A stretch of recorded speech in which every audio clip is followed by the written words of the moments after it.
Lebanon में एक के बाद एक 3000 के करीब धमाकों ने पूरी दुनिया के कान खड़े कर दिए। पेजर जिन्हें आतंकी संगठन अपने लिए इस्तेमाल करते हैं, क्या उन्हें बॉम्ब की तरह इस्तेमाल किया जा सकता था? ये आज हर कोई चर्चा कर रहा है, एनालाइज कर रहा है। पेजर भी बम की तरह इस्तेमाल होंगे तो संपर्क कैसे होगा? ये सवाल लगातार उठ रहा है और इन सब के बीच में सबसे बड़ा सवाल उस मैन्युफैक्चरिंग कंपनी को लेकर जिसने इन पेजर्स को तैयार किया। नमस्कार, वंदे भारत, भारत तक देख रहे हैं आप। आपके साथ मैं हूं सांची त्यागी। लेबनान और सीरिया में एक के बाद एक पेजर्स में धमाका बड़ी आंधी ले आया है। इजराइल और इजराइल की खुफिया एजेंसी मोसाद ने अभी तक इसे लेकर कोई जिम्मेदारी नहीं ली है। मोसाद ने इस बात को नहीं स्वीकारा कि ये ऑपरेशन उसकी तरफ से किया गया, लेकिन लेबनान मानो पूरी तरीके से क्लियर है कि इसके पीछे सिर्फ और सिर्फ इजराइल का हाथ है। जांच शुरू होती है उस पेजर से जिनका इस्तेमाल लेबनान में मौजूद हिजबुल्लाह के आतंकी या उसके समर्थक कर रहे थे, तो इसे स्कैन किया गया। जब इन पेजर्स को एनालाइज तो पता चला कि ये मेड इन ताइवान प्रोडक्ट है, यानी ताइवान में ही इस पेजर को बनाया गया।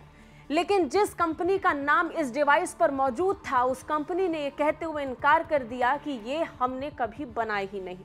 लेबनान में हिजबुल्लाह के लड़ाकों और उनके सदस्यों पर पेजर हमले से दुनिया भर में बवाल मचा है और इन सब के बीच में जिस कंपनी का नाम आया वो कंपनी थी गोल्ड अपोलो। गोल्ड अपोलो ने इस पूरे मामले को लेकर अपनी संलिप्तता से इनकार कर दिया है। उसने स्पष्ट तौर पर कहा हिजबुल्लाह ने ताइवान की कंपनी को पेजर का ऑर्डर दिया था। इस बात के सामने आते ही Taiwan police Gold Apollo company के ऑफिस पहुंची और उन्होंने इसे लेकर सफाई दी, बयान दिया तो जाहिर किया कि इसमें किस तरीके से भूमिका कहीं से कहीं तक ताइवान की नहीं थी, बल्कि ताइवान की इस कंपनी ने तो यूरोप तक इसकी जड़ों को पहुंचा दिया। कंपनी के फाउंडर हसू चिंग कुआंग ने मीडिया को बताया कि कंपनी ने वे पेजर नहीं बनाए थे जिनका इस्तेमाल लेबनान में हुए विस्फोटों में हुआ। उन्होंने बताया कि विस्फोट में इस्तेमाल हुए पेजर यूरोप की एक कंपनी की ओर से बनाए गए थे, जिसके पास ताइवानी कंपनी के ब्रांड नेम को इस्तेमाल करने के राइट्स थे।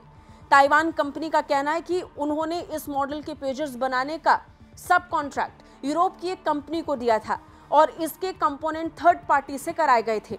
कंपनी के मालिक ह्यू चियोंग ने बड़े ही साफ शब्दों में कह दिया कि इसे लेकर ताइवान की मैन्युफैक्चरिंग यूनिट का कोई लेना देना नहीं है, बल्कि उसके राइट्स एक यूरोपीय कंपनी के पास है और वहीं पर ये पेजर्स बनाए गए थे। पेजर्स के आने जाने और लेबनान पहुंचने तक में कई प्रक्रिया थी।